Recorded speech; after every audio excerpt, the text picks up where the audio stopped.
Hello, everyone. What is going on? James here.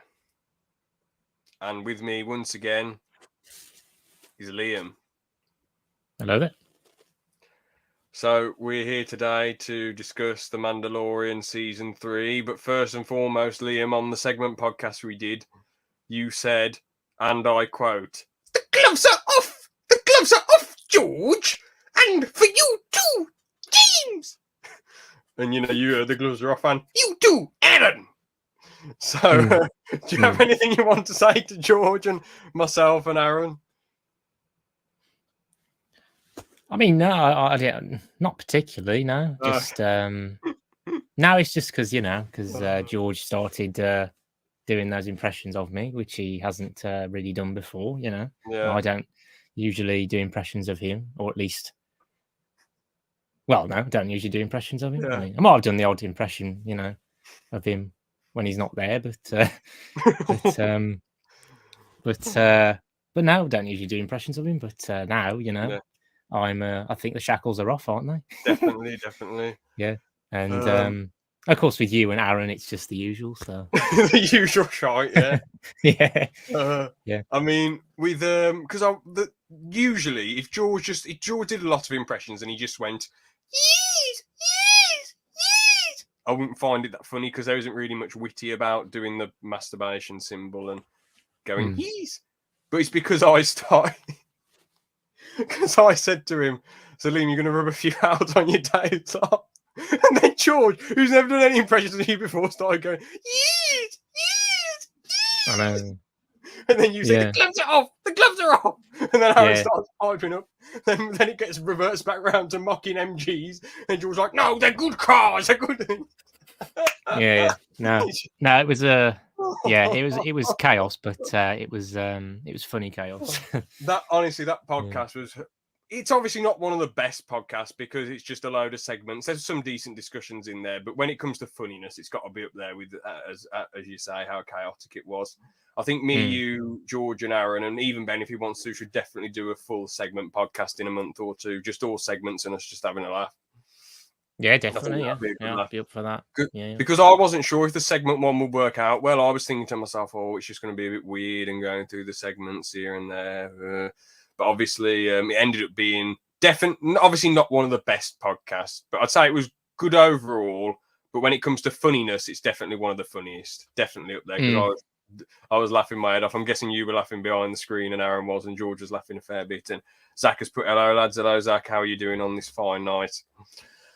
Yeah. I was, and just having fun, just making comebacks in the chat as well. Yeah, for sure. When the next Liam takes over comes around, which for goodness sake, we've got to do a George takes over, which I'm not really looking forward to. That's going to be absolutely shite and dreadful. But Eid tomorrow, fair dues. Yeah, the Eid festival, isn't it? So have a good one, Zach. I hope you enjoyed that, mate. Do you have to travel far for it, or is there Eid events and festivals like in areas and towns, or is there one specific place you have to go? Because I remember when I was on the phone ages ago, this one bloke was saying to me, "Oh, I've got to at my workplace." Said, "Look, I've got to get to this area of the country for Eid." And it was quite far away. So do you have to travel far out of interest, Zach, or are there a lot of different places?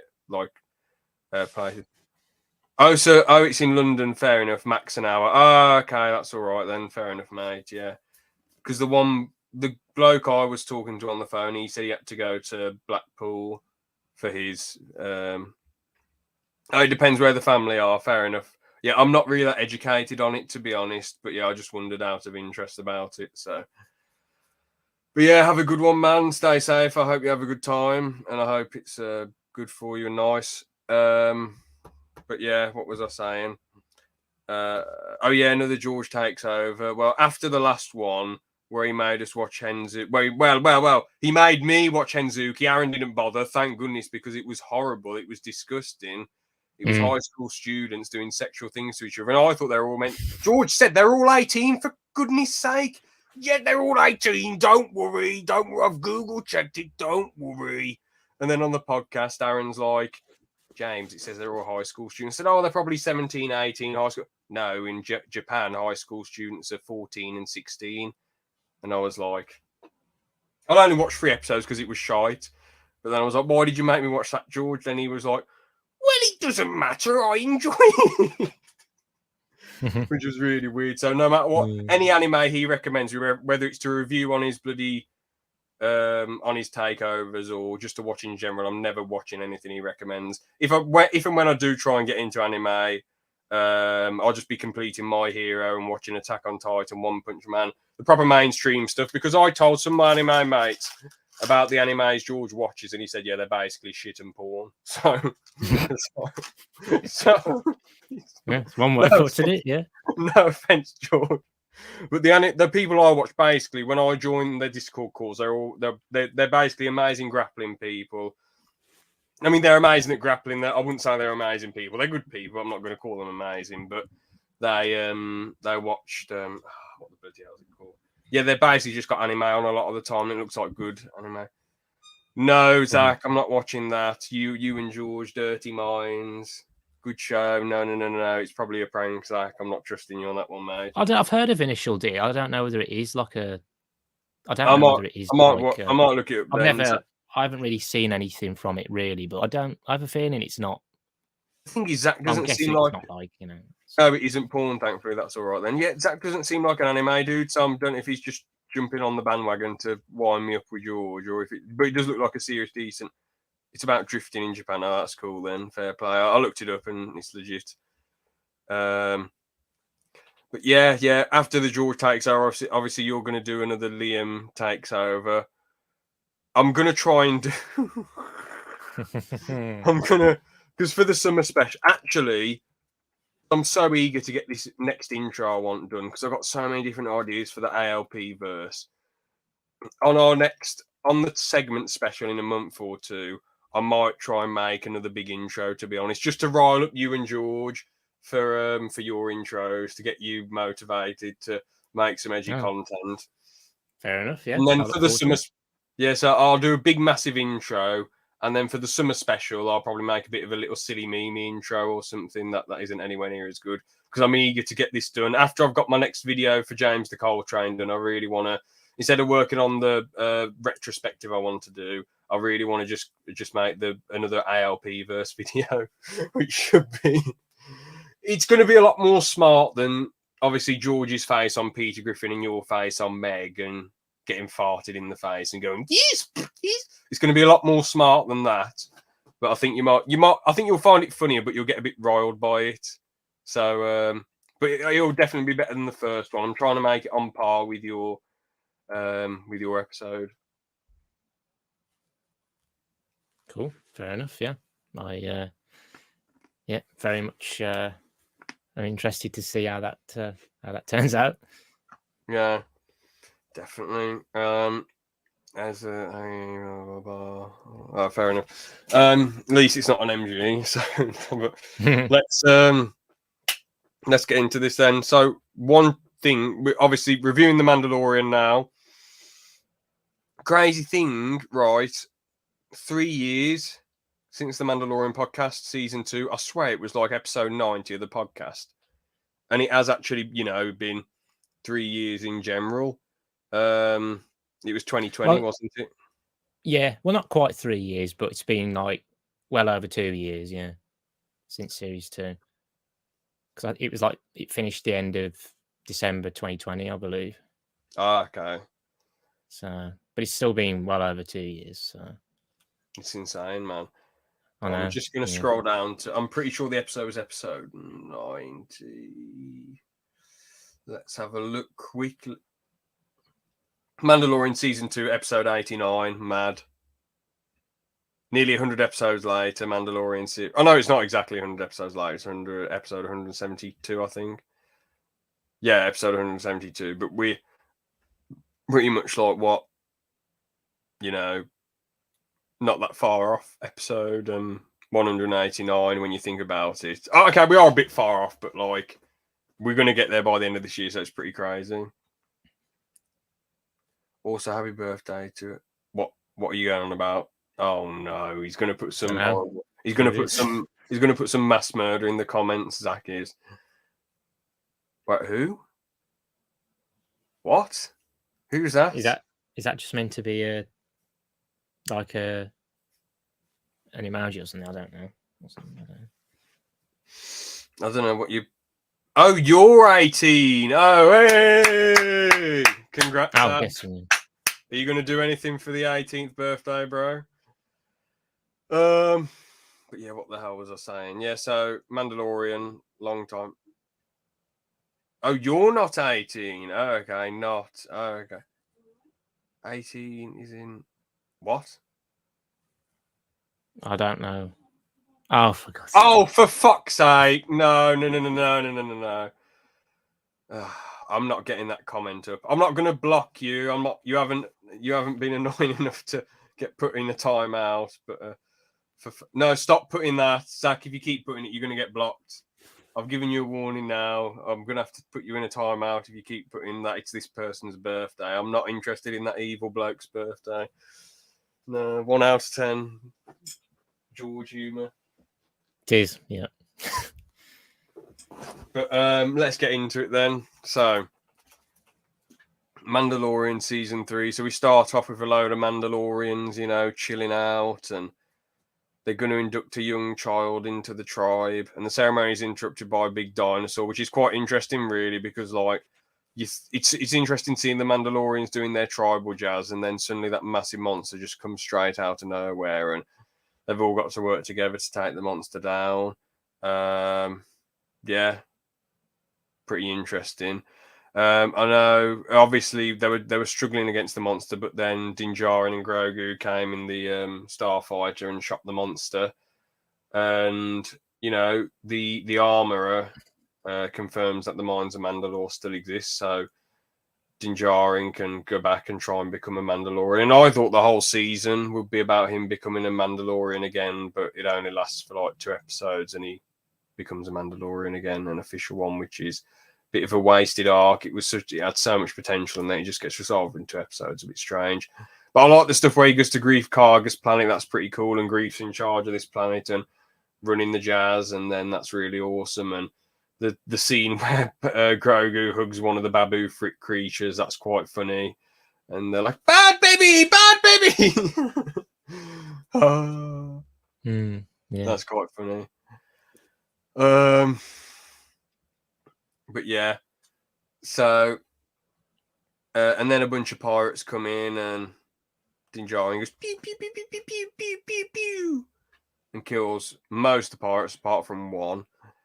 And then Karg offers Din Djarin the position of marshal, but he refuses, and he's just like, "Bro, I just want to rebuild IG-88 to help me get directed to the mines of Mandalore." And he's like, "All right then."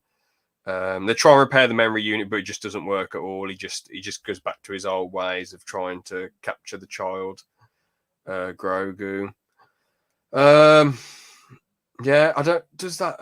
Yeah, I know that pirate bloke featured in it, doesn't it? The bloke with the big face and blah, blah, blah, blah, blah, blah. The one who looks like a bit of a mental puppet. Yeah, I think he was in the first episode. Yeah. He reminds me a bit of you if he was on steroids and really angry. And had long hair and a big. Now you'd say something like that. No, it's a compliment. He's an intimidating character throughout the galaxy. Yeah. Keep telling yourself that. Yeah. Anyway.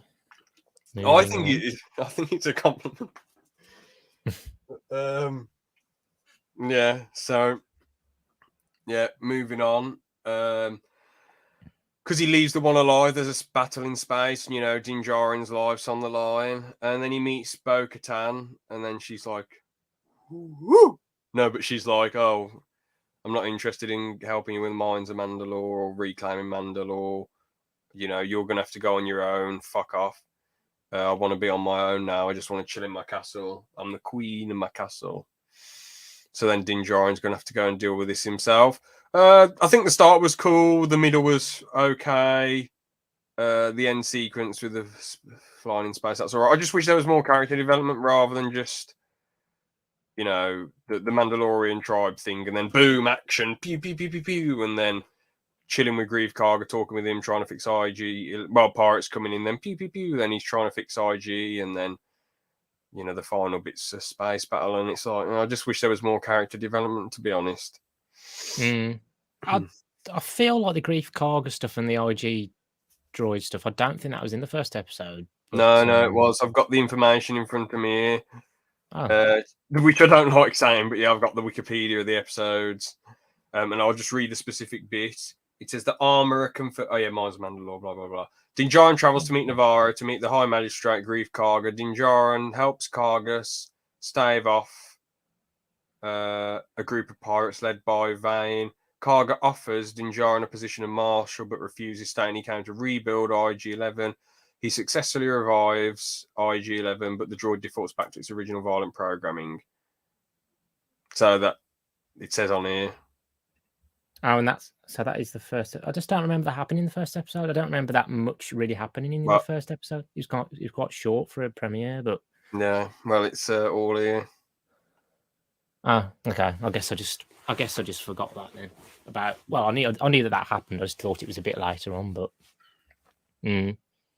yeah, but yeah, like I say, it was a shorter premiere compared to the first two series. Yeah, it was somewhat decent. I mean, yeah, like you say, there could have been more character development, and I think at the same time, I think the conversation the Mando and the Armorer had was similar to the one they had in Book of Boba, because they had two sort of Mandalorian episodes in there, didn't they? Yeah.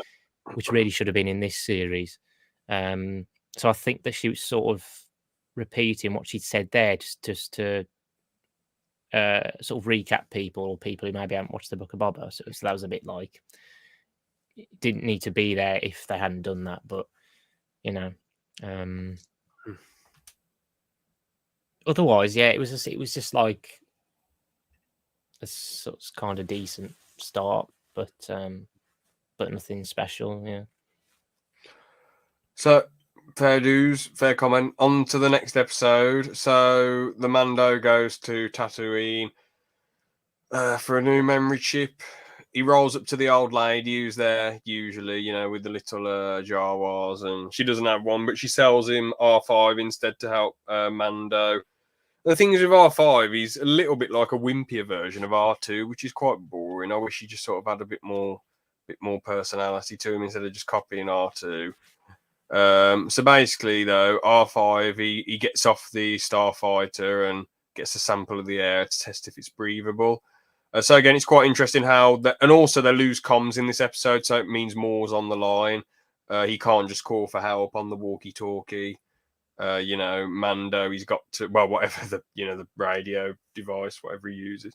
Any way of contacting in the galaxy, he's not going to have that. And also, you know, you see the damage that the Empire caused. It's just a complete utter wasteland there, and they just bombed it for no reason, I'm guessing, just because they're pillocks. But yeah, so this weird cyborg creature catches Mando and completely, you know, just completely immobilizes him and has him stuck there. And then Grogu has to escape, which is quite intense.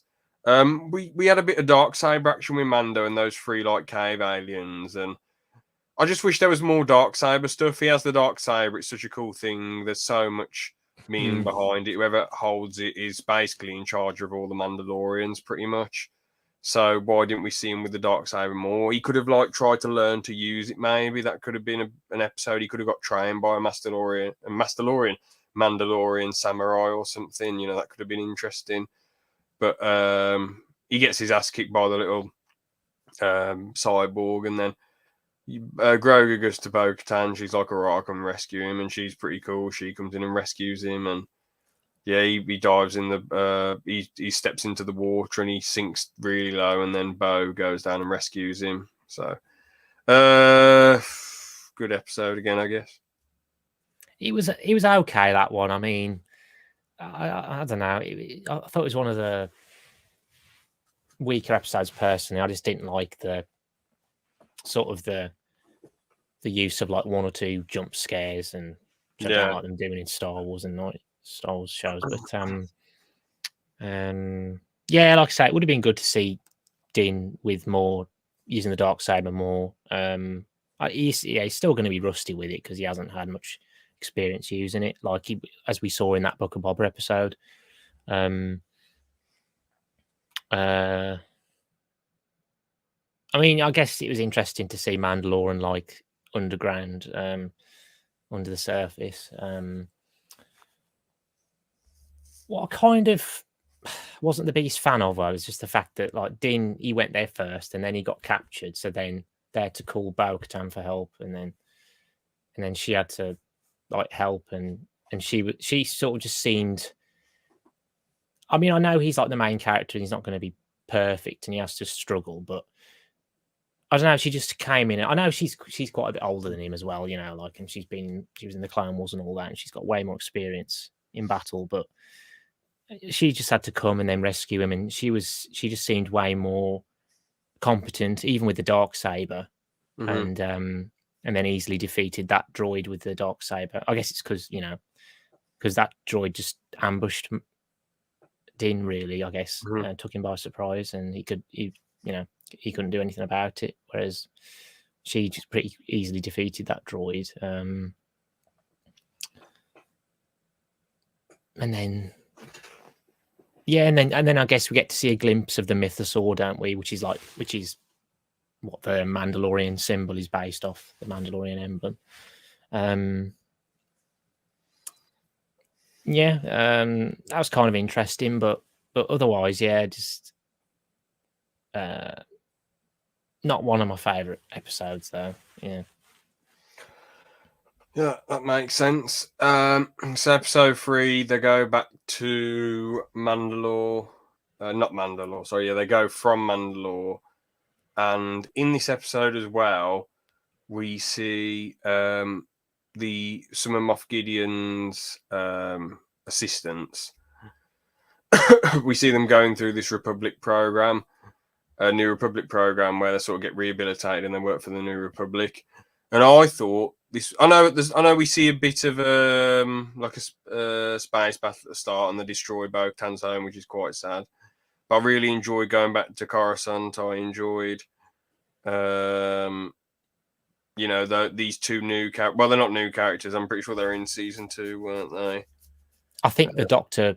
Pershing. I think he was in series 1 as well. That's pretty cool. Was the I'm not being disrespectful to her, but was the bulky lady in it? The quite muscly lady.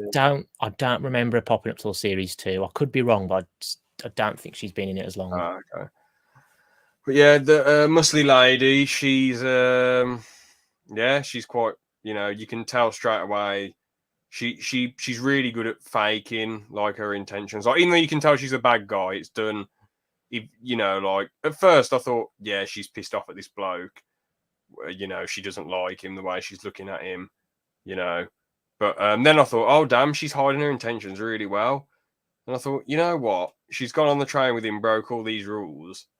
Is she good? And I thought, no, there's no way. She can't be. She's going to turn on him. She's putting on such a facade. And then obviously, she ratted him out, and then he gets well, I don't know what to call it, like some sort of lobotomy, I'm guessing. And she's watching, and instead of having it on a reasonable amount to make him more relaxed, she turns it up to a stupid amount, which I'm guessing killed him.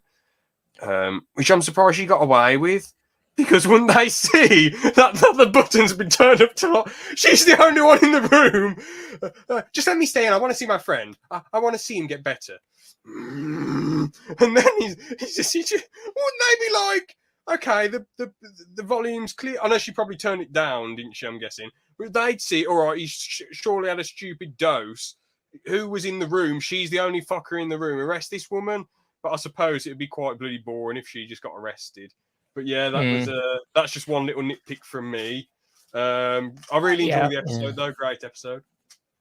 Yeah, I thought it was one of the better episodes this series. It kind of gave me Andor vibes, going back to Coruscant again, and I think the pacing but I just thought, I thought it was interesting following those two characters. Like, I know it wasn't really following the Mandalorian much that episode. Like, Mandalorian and Bo were only in the start and end. But But yeah, I found that interesting following those two. And like you say, yeah, she was a really good actor, like masked her intentions well. But yeah, I think that machine they used on him, I think it was, I don't know, it was like a mind wipe machine or something. I don't know whether it's, I suppose we don't know for sure, but it might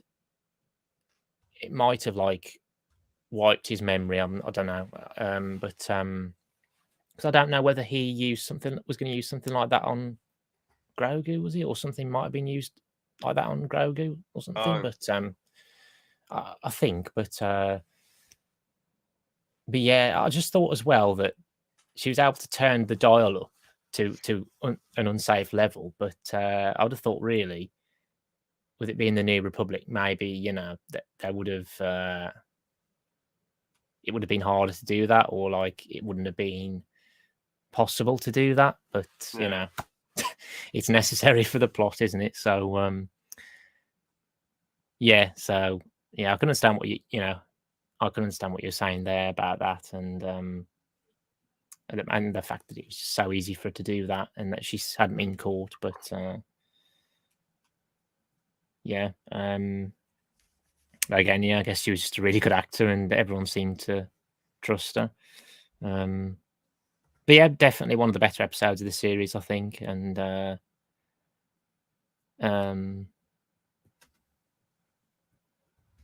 yeah, just fascinating, really. Definitely, and she played it really well. She completely tricked the bloke and mugged him off.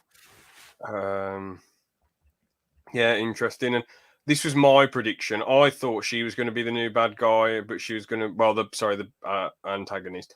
I thought that she was going to like manipulate the New Republic and rat out all of Moff Gideon's assistants, henchmen, and make them look stupid. And then she gets a high position in the Republic, and then she can like blame the Mandalorians for something. There can be a big war between the New Republic and the Mandos. But obviously, they probably thought, you know what, Moff Gideon's like the king, so we might as well bring him back. Which I just wish they'd sort of saved him for later. I mean, but we'll get to him later anyway. I sort of wish she was saved for season 4, and she was like the main bad guy for this.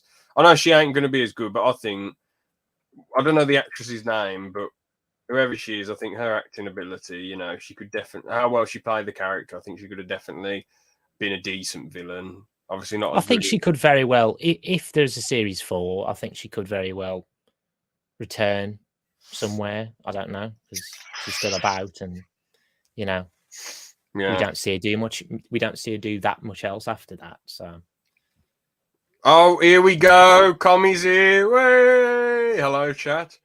Moff Gideon about to pull a Gus Fring. Yeah.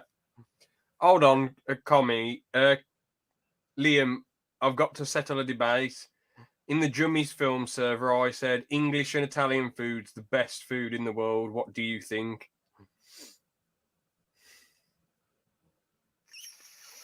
What you said? You said those two. No, Liam, come on. I was gonna say this was a while ago, wasn't it? No. Is English food the best food in the world and Italian food? Huh. What would you say?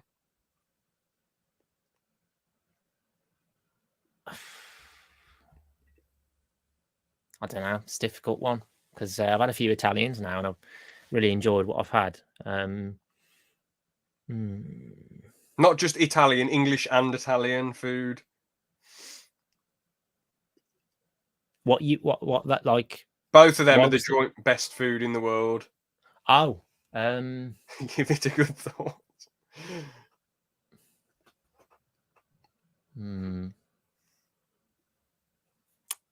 I don't know. Maybe I think I'd have to. I'd probably say yes. I guess. Yes, there we go. Yeah. See. All, I don't know. It's difficult. Call me all the Jummy films. There are some other good ones, but there you go. Otherwise, because the thing is, in the server, they're what's the generation below 2000? Oh, George is here. Oh, look, it's Mr. Bean and Mr. Yes! George is firing shots. What's he doing? Wow. No. That's how you want to play it, George. Let's do it. Round 2. Oh, the gloves are off. The gloves are off. Yes. Oh. There we go. Absolute tears. Oh. No, but the thing is, the Jummy Film Server, a lot of Jummy's fans, I'm guessing, were born between 2002 and 2005. Obviously, Mr. James, Mr. Beard here, born in 2000. I'm down with it, you know. I'm down with the 2000s people are the proper generation who are like the old guard. We know what we're on about, you know. Well, we've got good taste in food. Nah, but obviously, yeah. Yes, let's do this. Bloody hell, George. Oh no, he said the future's now, old man. Oh bloody hell. I've been mugged off by Commie. Never mind. I've been defeated. But nah, to be honest, each to their own with food. Although you can say something objectively tastes good or this, that, the other. Obviously, food is very subjective, and I do think because it's an interesting discussion, food discussions. Like obviously, we got the full English in the UK, fish and chips, full roast dinner. But obviously, Italy's got a lot of great stuff. India's got a lot of great stuff. Chinese food, great stuff there. But yeah, George, what would you say? Because I know you rated. Because I got this list on Twitter. By the way, Commie, this was before I put it in the Jummy server. I got this list on Twitter of the best countries' food in the world. And I think England was like number 30. Well, the UK was number 30. And I was like, bloody hell, this is ridiculous. Wow. This is ridiculous. That is pretty low. And then I said, George, George is a massive foodie when it comes to fast food and junk food. He really knows his shit. Okay. LMAO. No, but the thing is, yeah, it was number 30. And I said, George, you're a massive foodie. What do you think? What's your take? And George was like, ridiculous. England's number 1. We got all this brilliant stuff. And I have to agree with George there as well. My second podcast on the night, my main is still banned. Oh, no, you probably, I can't remember what I banned you. I can't remember what I banned you for, George, but you went over the line, George. You definitely went, for me to get that annoyed to ban you, you did something stupid. I wouldn't ban you for no reason. I lost my bloody Tic Tacs, but if you can find the clip, I guess send it me. But yeah, you definitely did something to deserve that, I reckon. But yeah, anything? The gloves are off. The gloves are off. The battle of the yes, isn't it? So yeah. I know, like you say, if only you could like make us big. Like, that'd be so good. Having you and George, and then I'm making George be going, I have the power. No, yeah. Then you're going, yes. Then yes. That would be so cool. Actually, we should be number 2. What are you going on about? Number 1 then. He's going to say Japanese or something, isn't he? Yeah. Or something. Well, Japanese has got all that. I mean, we went to Japanese place in Birmingham in 2021, and they did some brilliant food. Beautiful. I wouldn't be surprised if I went. Yeah, exactly. You always go over the line, George. I'm guessing what were you saying was beautiful? The Japanese food, I'm guessing, or something. But yeah, the Japanese food is really good. That should be up there. Some foods are obviously countries collab, like garlic bread was grown in America. Well, was made in America, but the herbs were made in Italy. Those specific garlic bread herbs. Oh no, the yes part. Oh, okay, fair enough, Commie. For God's sake! What a legend! He's joining in on the chat. He's joining in on the yes memes now. Brilliant. Pizza is fantastic. Well, that's Italy, isn't it? Pizza. Oh, is he saying Italy should be number 1 then? I don't know. I mean, fish and chips, full English, roast dinner versus pasta, spaghetti bolognese, chicken chasseur, pizza. What's that thing that Garfield the cat loves eating? I can't remember what it's called now off the top of my head. Lasagna, that's it. Yeah, that's it. Yeah. How did I forget that? They've got a lot English food. Well, UK got, food is more. Did you mention pasta? Yeah. A number one. Oh yeah. Well, I respect George actually putting Italy at number one. Japanese is third though. Because I was worried he'd just say Japanese number one because of the hentai. Liam, you know something interesting about hentai? I was talking to George about it on the segment podcast the other day. And all right, I've got to go. Have fun. Thank you, bro. Cheers for joining. See ya. But yeah, George said that hentais are actually. What's James' version of it? Well, you can sort of do anything for me. I'm not bothered. I don't know. I mean, I guess you can just go fat ass, like or something. I don't know. Lizzo, woo! Whatever. Just do whatever you want. I'm not bothered. But the thing is, it has to be a one-word thing because Liam's impression when he said, "I always wanted a bit of Aaron's arse," you know that's too much of a long thing to say. You know what I'm saying? So it has to be like that's not like an impression like we'd always do. No, it was just exactly. It was just for the intro. Yeah. I don't know. Just coming up with something. I don't know. Yeah. Maybe fighting around the world. No, that's too long. I don't know. But yeah, I respect that you put Italy at number one, George. I don't know which I don't know what I'd do. I don't know. My personal favourite's English, but I'd have to put Italy at number one. Yeah. Where would you put them, Liam? Because they're probably the three best. I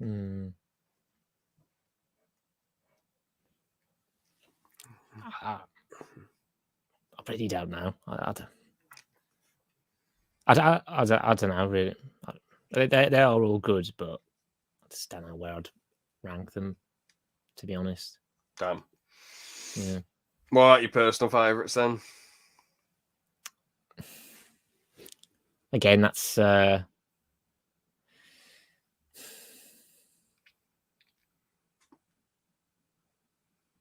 don't know. Probably because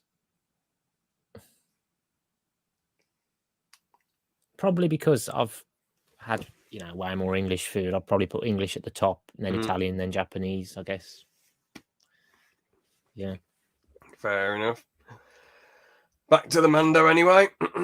So the next episode is the foundling. Din Djarin introduces Grogu to combat training. And I remember this one. It's when the kid Mandalorian shoots him with the paintball gun.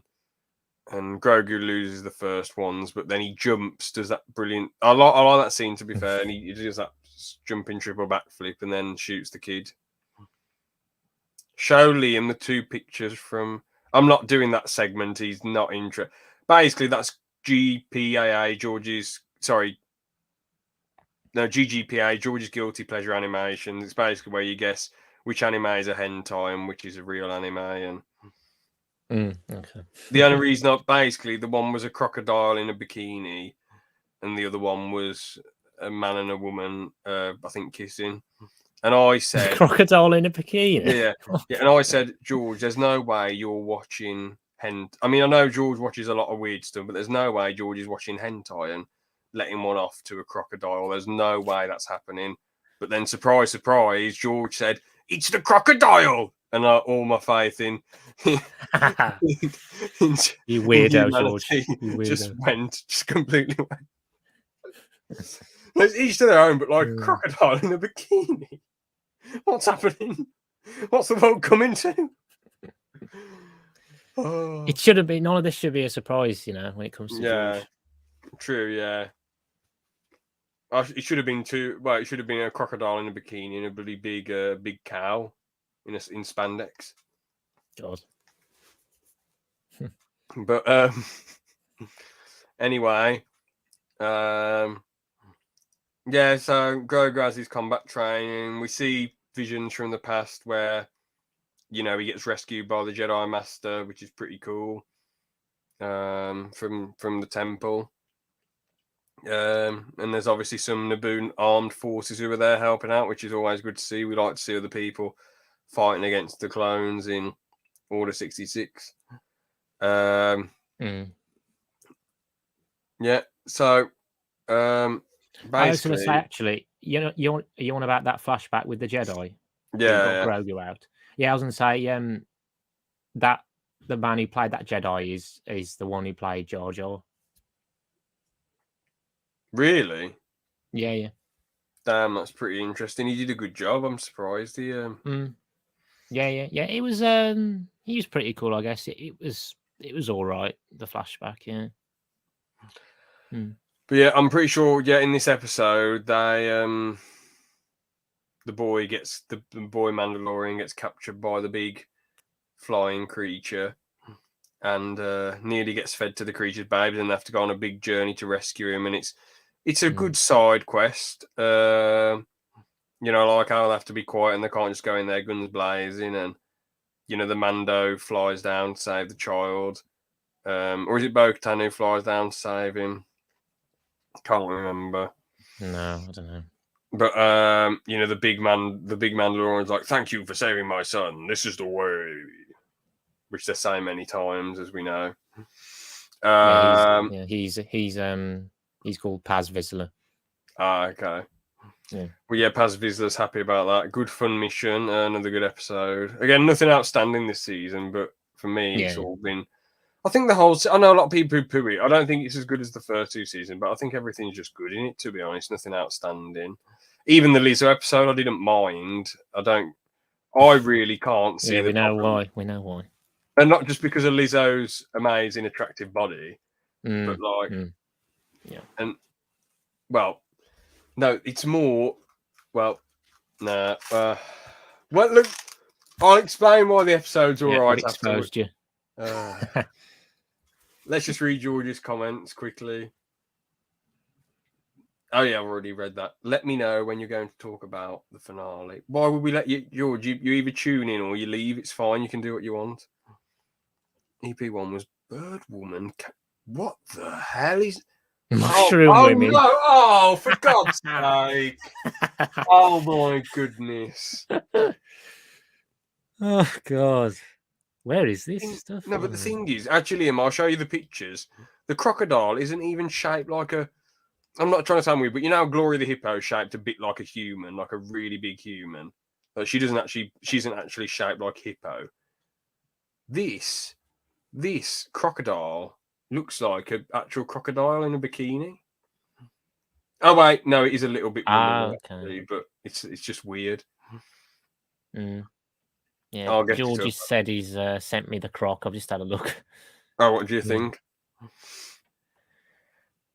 Well, really, they've just made the crocodile just like more like a human, haven't they? More sort of like yeah, you're right, actually. So, I still found it a bit mental, though.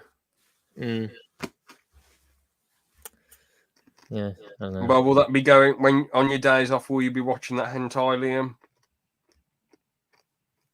No, thank you. No. What about Bird Woman, Cat Woman, and Mushroom Woman? Any interest? Nah. Fair enough. The thing is, you act like Lizzo's this 600-pound blob when she's not. I don't understand why you think she's anywhere near as big as Jabba. Yeah. She isn't on the 600-pound life show. My 600-pound life, is she? Ridiculous. I've just got to check. I think the Jummy server's not too happy that I brought up the food debate. I've been mentioned. Oh no. Oh no. Oh no. Why? What's the problem? I don't. Oh no. Okay. So I thought they might have put I thought because I got mentioned in it. I thought they might have put a clip of me going, "Oh, it's ridiculous." Never mind. They didn't. They did put something about UK food, which I'm going to have to defend later. Okay. One person put UK food looks atrocious. No, it doesn't. It doesn't. But no, Bants. Anyway, so yeah, have you got anything you want to say about that episode then? This is the one where they rescue the Paz's son, yeah. From that. From what I remember, it was kind of decent. There was some, I guess there was some like cool action. Yeah, I guess it was, it was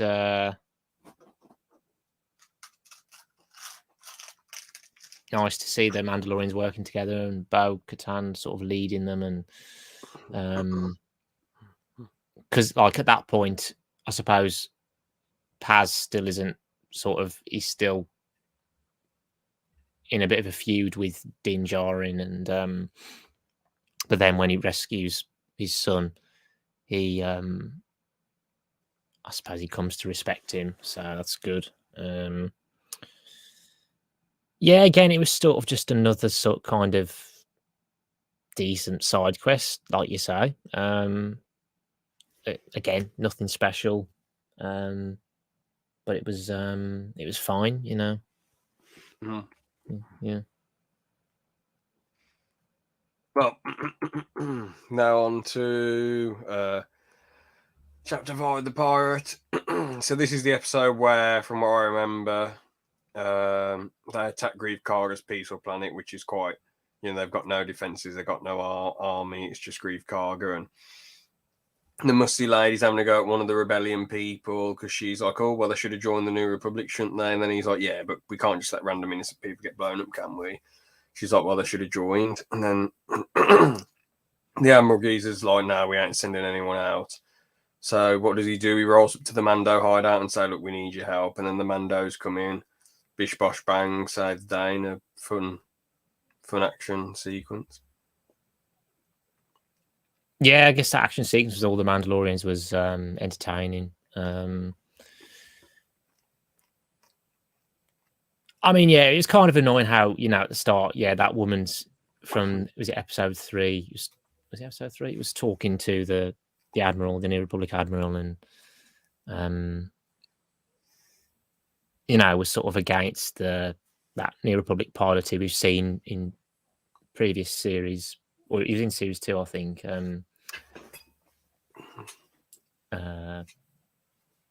Sort of trying to, was she trying to persuade the Admiral not to? Yeah, she was telling him, we shouldn't go because they're independent. So that was a bit like, but yeah, like I say, I think that was the highlight of the episode. Really, yeah, just that action sequence. Yeah, just how it was set piece. Yeah, I guess how it all played out and how that was shot. Yeah, that's fair, broski. Yeah, good fun. So, at the end as well, they encounter Moff Gideon's transport ship and blame it on the Mandalorians. That's right. So yeah, I guess another good episode there. Now, Guns for Hire. I know what you think of this one, Liam. You said this is the gaming channel, and it's the greatest episode of all time. That is all. You heard it here first, folks. Miraculous how I was able to talk without my mouth moving. You did really well there, Liam. I've reached a new level of power. Yeah, I've just gone into the beyond, haven't I? No, but I'll say what I think of this one quickly. I thought Lizzo and Jack Black weren't that bad in it. I thought they were okay. I know you're going to completely disagree, but I think they played crazy Republic hippies pretty well, who were like originally Imperial. Well, you can't. Okay. What they come across as is like really rich people who thought, let's just make a cool society and help people out. They don't come off as people who used to be Imperials who were forced to be good people. They come across as just like good people, which is a bit boring compared to the original thing. Like the way they were set out, if they were like a bit more conflicted on them having to be good people, it would have made them more interesting. But instead, they're just good people, which is kind of boring compared to what they were meant to be, what the story made them out to be. I like how we get the battle droids coming back in. They do look a bit goofy, and I like how Mando is a bit of a moron in it when he keeps kicking the battle droid. I get why he hates them, but like, come on, they're just doing their job. And then the one rushes him and runs off, and then they kill him. And I like how Jedi's are able to mow down battle droids. But the thing is, unless you have a blaster, bro, they're made out of metal. How are you going to beat them? and this really emphasizes how tough battle droids are as well. Actually, what else was really that good? Not much else. There was some shit things. I thought Christopher Lloyd was shit in it. I thought he was dreadful. Unfortunately, his motivation, I can't even remember what his motivation was. He was just like, I'm going to press the button. They're like, don't do that. And then they just stopped him easily. Pretty boring. Yeah. I mean, I think, doesn't it, if the episode starts, I think, with, well, it starts with those two, that Quarren and that Mon Cala, which was, I don't know, that was weird. But then Din and Bo are meant to be going to her sort of tribe, aren't they? Whatever, the tribe that left her because of was it the whole Darksaber thing or something? So they're meant to be going there, and then they get sidetracked, and they end up having to go to this place and do this whole sort of side mission again. and again, I think, it's just the fact that I think it's Jack Black and Lizzo as well. I mean, I know they've had other guest appearances before, and they do in some shows, but yeah, I think it's just the fact that they're just so famous, and it's just, I just don't think you expect those two people to pop up in this, in Star Wars, to be fair. So I think I think personally it sort of takes you out of it. And at the same time, I just thought this episode was really odd. It was kind of like, it reminded me a bit of like some of the rubbish MCU stuff, like MCU humor and all that as well. Like they were trying to make it more humorous with like Din and Bo, and making Din look like a bit of an idiot. Especially like, I guess, where he keeps kicking the super battle droids. Hold on, I just want to address this, George. What if the battle droid had turned on everyone and started killing the civilians? That's a shit way to try and figure things out. The best way was when they interrogated that barman, the droid barman. That's a smart way to figure things out. Not really start kicking battle droids, because that could have easily turned on the civilians who are all unarmed. So. Yeah. I mean, I thought, like you say, Christopher Lloyd, like, of course, he was another guest appearance, but yeah, I thought his performance wasn't the best either. I thought same for Lizzo. I don't know about Jack Black. It's kind of, because he plays a lot of like humorous characters anyway. I don't know, but I don't know whether I'd say his performance was slightly better, but yeah, none of them were great in this episode. Yeah, like you say, the battle droids look weird. I mean, okay, we get to see them again, but to be honest, I'm kind of getting sick of seeing them, because they keep bringing them back and bringing them into these time periods well after the Clone Wars, and I'm just, I think it's just enough, because we've seen them enough in like other shows well after the Clone Wars, and I just think it's just overused now. And yeah, again, like, I don't know whether they're trying to make the super battle droids look more like they did in the Clone Wars in live action now compared to the prequels, but yeah, they just don't look as good. I think even, I know it's a TV show, so the budget's lower, but I think even the CGI for like the super battle droids didn't look as good as it did in the prequels. Yeah. Yeah. Yeah, it was just a bit. The episode was just a bit boring as well, and just a bit.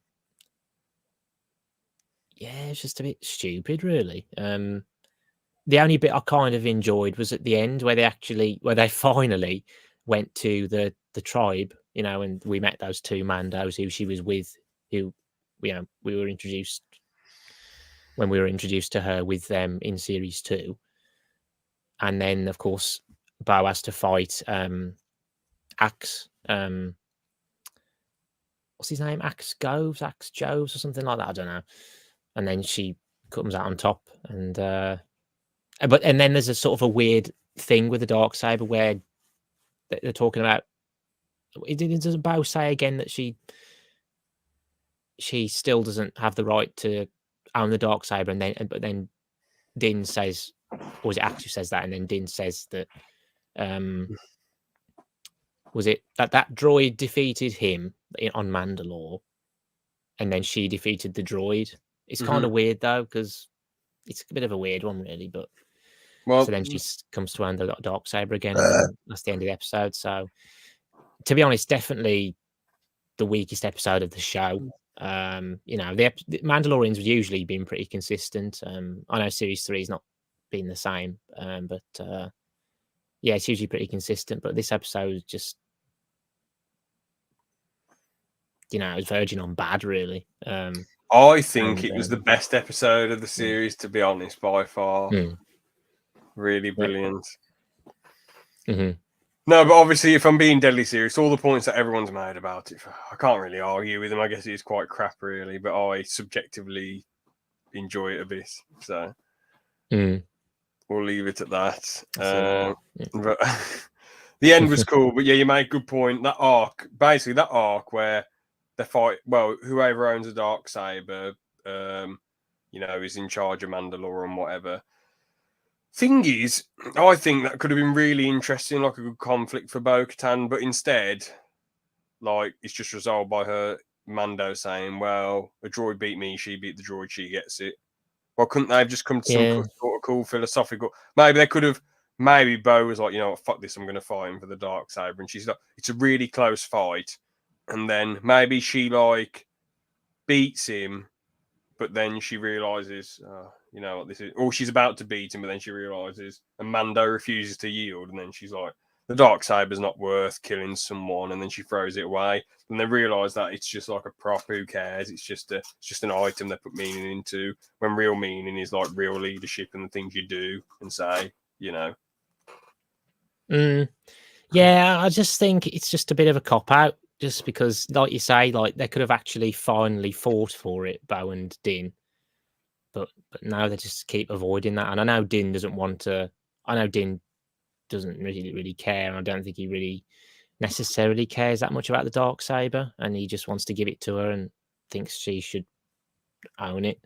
But yeah, it robs us of these, I think, more interesting storylines we could get, like you said, where she could have actually fought him for it, or just using the Darksaber more, and I guess having more sort of interesting fights with it. Yeah. Just definitely. Yeah. But yeah, quite a weak one. So Moff Gideon comes back in episode 7. I'd say the episode was great overall. I like everyone reunited, and the conversation at the start, we were talking about Grand Admiral Thrawn. That's going to be cool because he's coming into Ahsoka, but it's a shame that we don't actually see Grand Admiral Thrawn. I've never actually seen him on the telly or on shows. I've never watched anything that he's actually been in. So it'll be interesting to see him in the Ahsoka show. Everyone says he's an amazing character. To me, he just seems like a rip-off Avatar. I don't think he'll be that good. No, I mean, he's probably decent. No, but he did exist well before the Avatar films did. So, because of course he was first in those Heir to the Empire books, wasn't he? I know they're books, but the character was books are just words and silly drawings, Liam. So. You have to be on the telly to count. Yeah, but yeah, of course he was in that trilogy, and that was well liked. I still haven't read those books, but that's where he first popped up, and then I think they were made into comics, and he's been in some other stuff in Legends, and then of course he finally popped up in Rebels, and but that's all he's been in on screen so far until Ahsoka. So yeah, but yeah, I think it was this episode. Yeah, definitely one of the best episodes of the series, if not the best. Yeah, I guess, just interesting seeing all the Mandalorians together, and there's, I mean, Paz and Axe have a fight over something little, don't they? They're having a game of chess or whatever it is, and they have a bit of a fight over something small, which is ridiculous. But and Grogu stops them, doesn't he? In the IG droid. No. I know that obviously Grogu. It wasn't the IG droid took over. It was you. And what he did was he kept pressing the Obi-Wan Kenobi button when he was going, yes, yes, yes, yes, yes, yes, yes, new, yes. He took you over, Liam. So there you go. Wow. Yeah. I'm apparently a robot, yes. But I wish I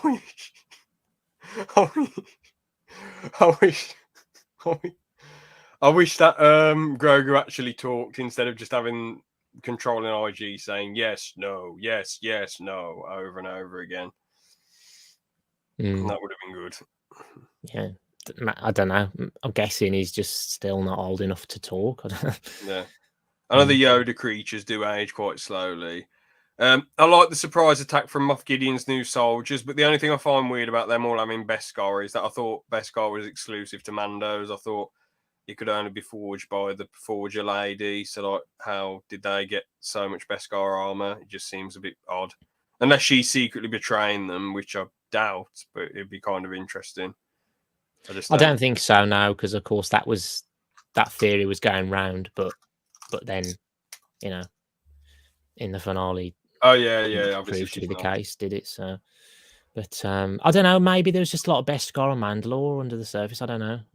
Yeah, I guess that's that makes mind for it. I don't know, but yeah, yeah. Like I said, it was interesting seeing all the Mandalorians together again, and then they met those three who'd been on the planet for a while, hadn't they? Since that was cool. Since the purge. And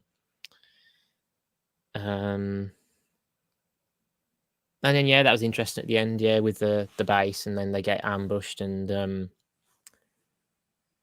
they sort of go after those other Imperials, and but they're sort of leading them into a trap, really, and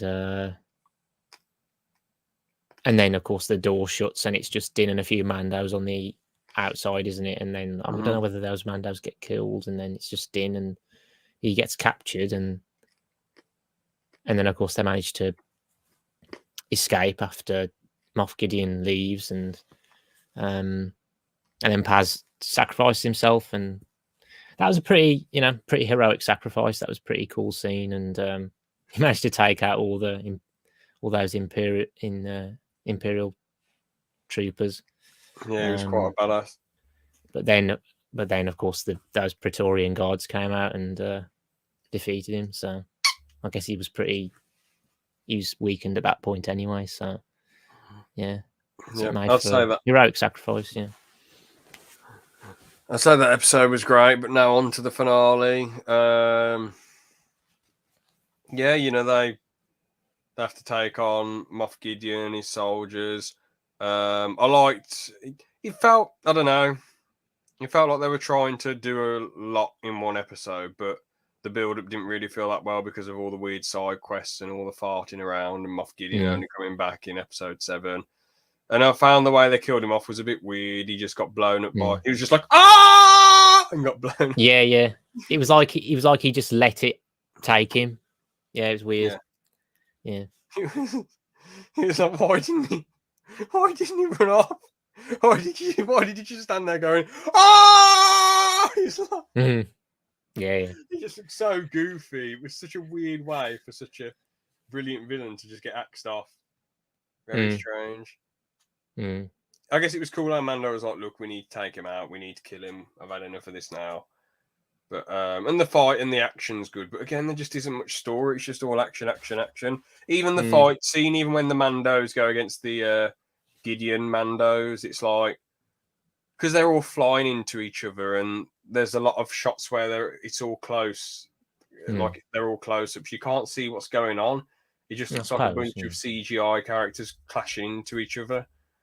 It was kind of cool, but I can see what you mean. Like some of the action, even in the series, has been it's like difficult to see what's going on, isn't it? Yeah.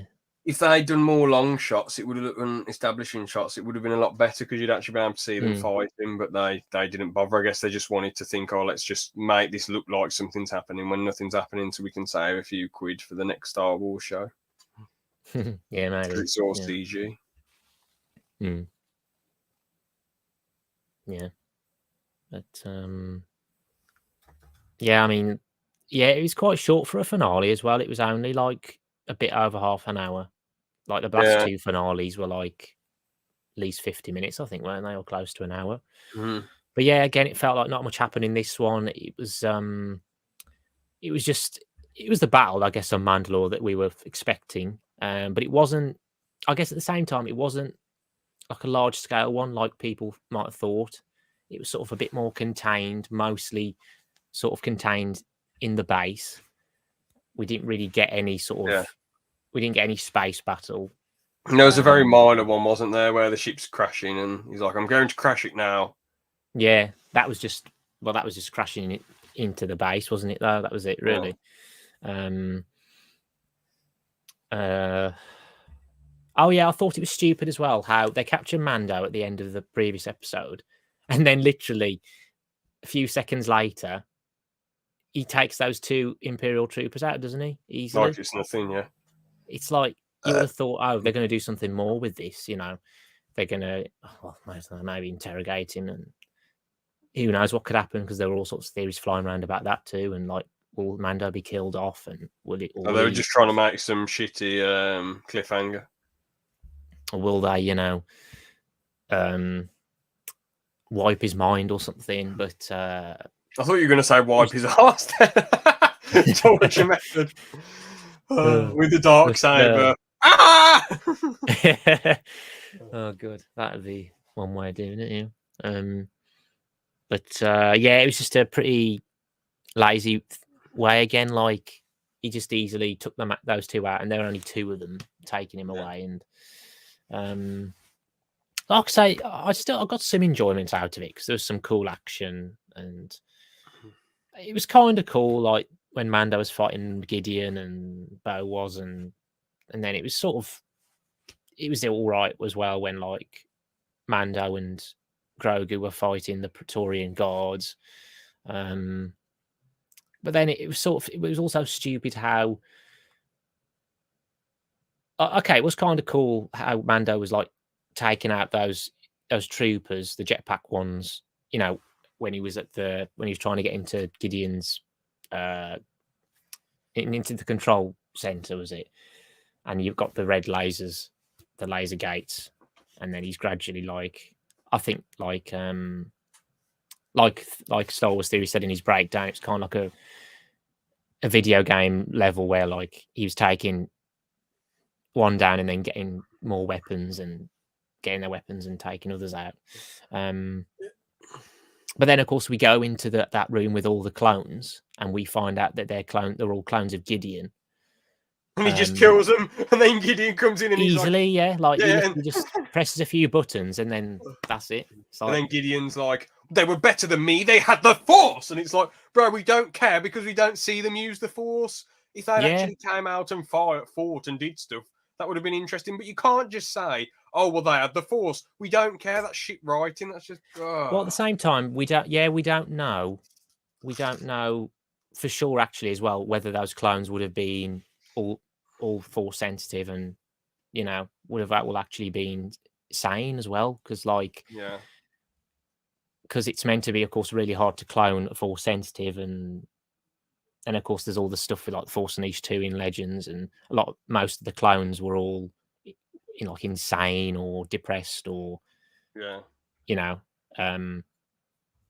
they get Jango Fett's spunk correctly then to clone people? Well, he wasn't Force sensitive though, was he? So I guess I suppose it was easier. But of course he was a bounty hunter, and I guess a Mandalorian as well, and he was just really, really skilled fighter who'd, in Legends anyway, he'd actually killed Jedi with his bare hands. So regular people can be like cloned, but Force sensitive cloning or cloning Force sensitive people is like quite risky. Yeah, pretty much. Yeah. But yeah, I thought it was just really stupid how easily he was able to get rid of those clones, and just how Gideon was just let him do it, and he was able to get in there, and Gideon was waiting out the back, and then just was angry about him getting rid of the clones. And I thought it was also cheap as well, how they sort of tried to do like a sort of slight horror jump scare thing, like Grogu was looking at one of the clones, and then it's slowly panning into the. I knew that was going to happen though. Face. It didn't scare me at all. No, like say not. Yeah, but and then he just opened his eyes and that was it. And it was just like, what's the point of that? But what, were you a bit shocked by it then? Not as much really. No, because it was just a bit. They didn't really go all in on that either, but but I sort of saw it coming. And then like I said, they had that fight, and then.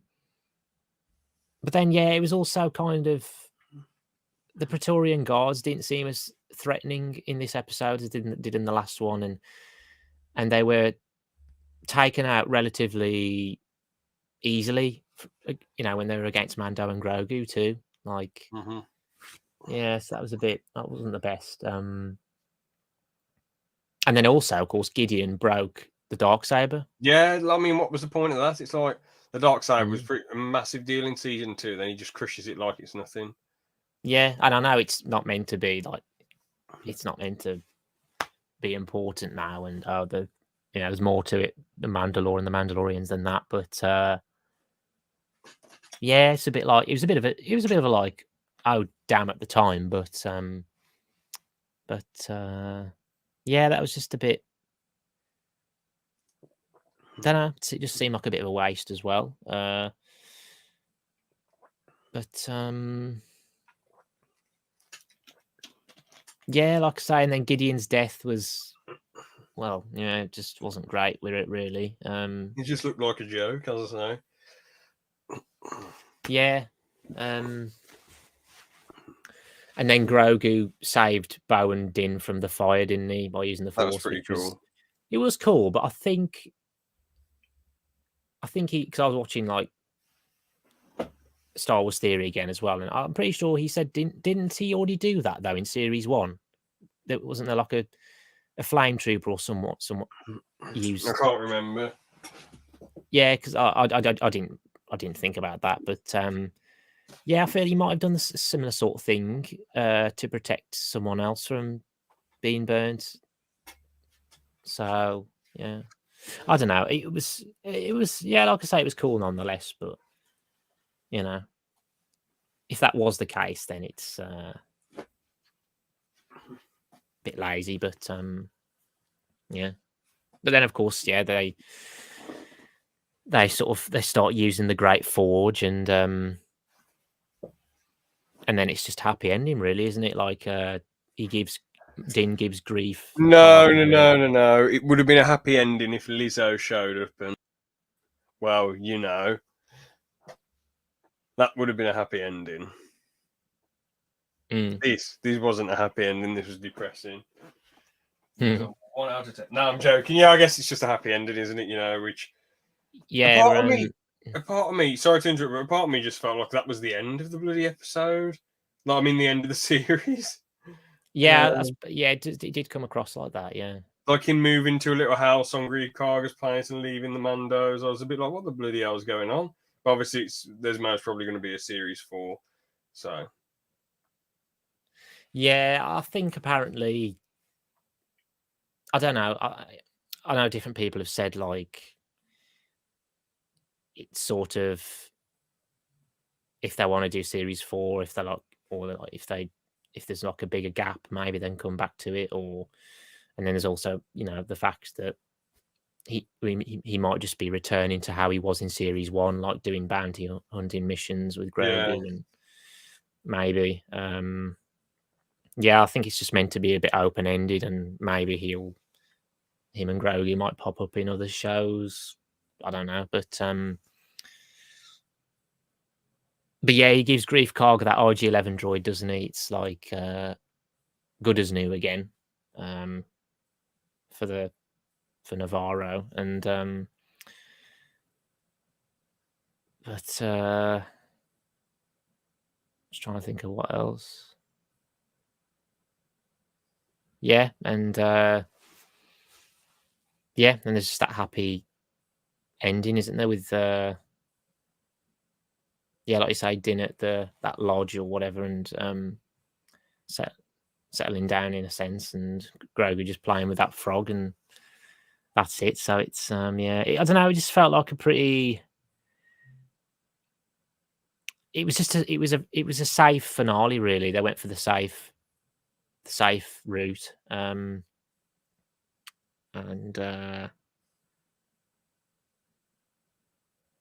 yeah, I don't know. Yeah, it just ended up being safe, and then kind of, well, yeah, disappointing, really.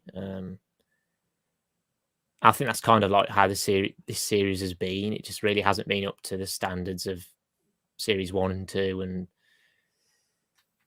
it just seems like since with Book of Boba as well, and the fact that they decided to put 2 Mando episodes in there, it feels like that's sort of messed things up a bit, and definitely, and then they just haven't really done a whole lot with the story in this series. I guess, yeah, it does seem like not much has happened this series, and it could have just been handled much better. Yeah, for sure. Yeah. Well, that's how overall I give series 3. I'd say it was good overall. A lot of wasted potential though. Too much action, not enough story. But I'll give it an 8 out of 10 nonetheless. But yeah, as you say, the weakest Mando series. Yeah, I'll probably give it. I'll probably give it like a 7. Yeah. Yeah. Well, that was the Mandalorian season 3. Now, time to move on. I forgot to tell you the segments, but they're just 2. It's me coming up with stuff for this anyway. It's Okay. It's this is new. This is new. And job slobs. Okay. Cool. So we'll start with this is new. This is new. So, Liam, how much would we need to pay you to be an MG salesman? Bloody hell. I think we'll start off at $2,000. For like, let's say for like, oh, bloody hell. Now, let's say it's for 3 months. You have to be the salesman. So $2,000 on top of what you'd like. Let's say you sell stuff as well and you earn a bit more from. So $2,000, that's a no then. 10 grand, 20 grand, 100 grand, 500 grand. Do you think $1 million?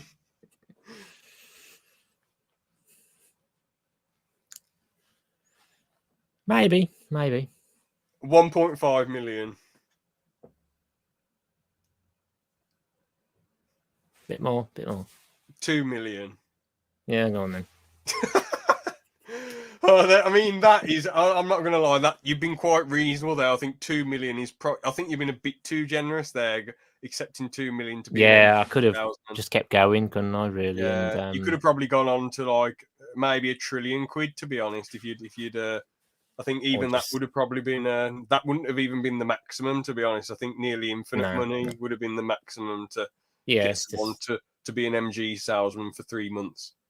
No amount of money is worth that. Yeah, exactly. Selling people piles of rubble and cars that won't move or start, or that aren't even cars. They're just sort of materials slapped together and they just look nice. I know. Yeah. Exactly. It's just. So £2 million to become an MG salesman. I think you've been very fair there, Liam. Now let's move on to job slobs. So the job slob for today is: would you rather work as a vet or as a bum examiner? So like having to stick your fingers at people's bums and all that jazz.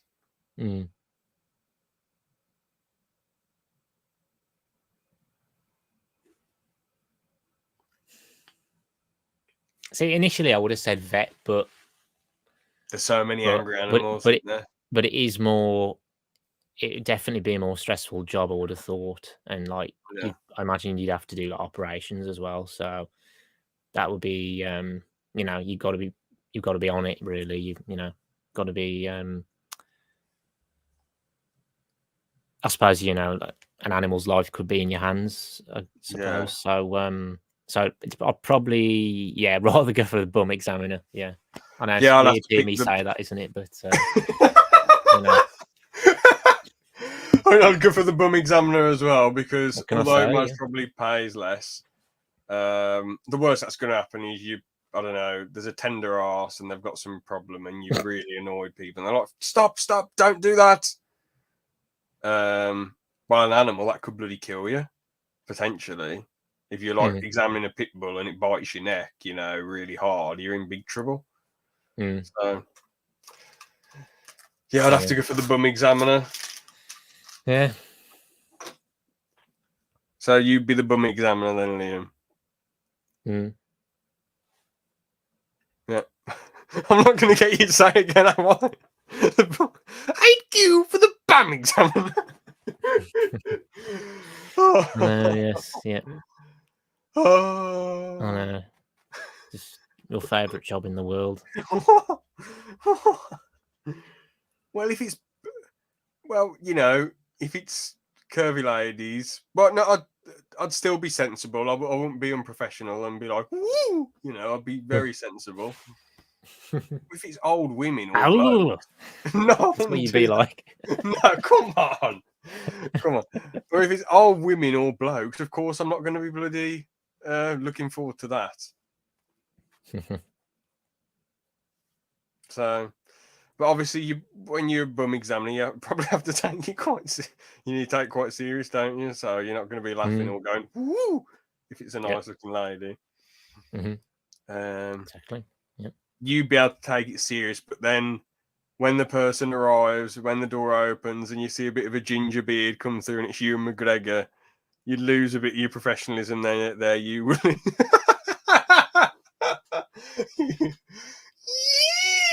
And he goes, oh no, and runs off. God, that is very troubling. Very awkward. Come on, Leo. Oh. Do you remember when I put on your gaming stream ages ago? You're going to be watching the Kenobi premiere naked. Yeah. And you just said, I'm getting rid of that comment now. Yeah, because it's just very, very humiliating. Really. Yep. Oh no. Oh, we've ended on a very high note here. Top quality podcast discussing. Yes, James's gay fantasies. Yes. Oh, No, they're this, not. don't you? No, they're not gay fantasies. They're your realities, Liam. Keep telling that yourself. Yeah, keep telling yourself. No. Yeah. So there we go. We went that one there. Liam, I have the power. Do you want? Oh, do you want to do the outro then? Okay. This is the gaming channel, and James is an arse. That is all. Wow, disgrace. There was one last comment, so I wanted to say the draw was going to turn anyway because I forgot to look at this George. That's not true. It was Mando kicked it loads. That's why it turned. And the George weren't killing people. They were just having some minor outbursts. But anyway, yeah, we'll end that there. Thanks for watching, everyone. Bye. See ya.